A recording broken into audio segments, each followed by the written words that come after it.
రేయ్, నా ఒక్కడి కోసం ఇంతమందిని వెంటేసుకొచ్చావు.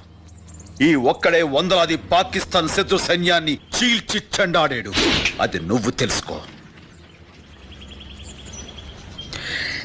నీ మంచిగా చెప్తున్నాను.